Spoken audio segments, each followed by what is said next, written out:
Welcome to AlbumTeller Preferences, where you can personalize how the software works for you. Click the gear icon in the bottom left corner to open it.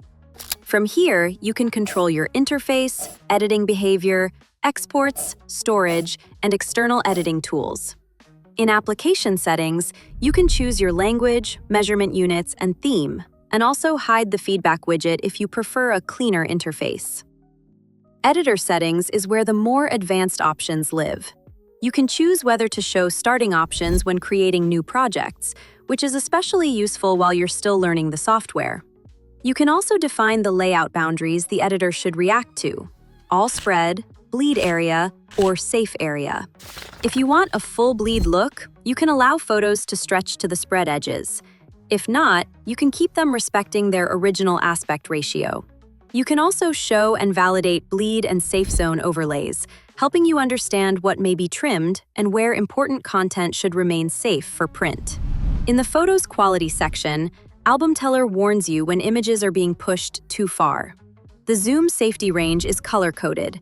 Green is safe below 20%, yellow is moderate between 20 and 40%, and red means the photo is being stretched too much.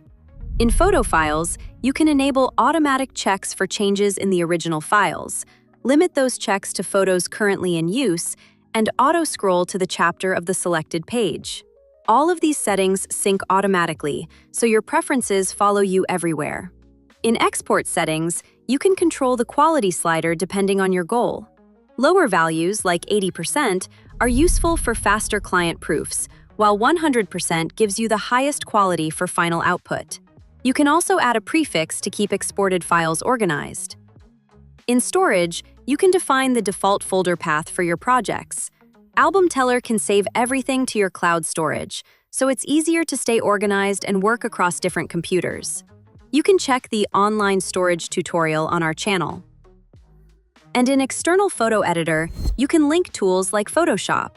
Once the path is set, clicking Edit on a photo opens it in the external application. Save your changes there, and they'll be reflected back in AlbumTeller automatically. In the end, don't forget to click the Save button at the bottom, and everything will be applied right in your next project.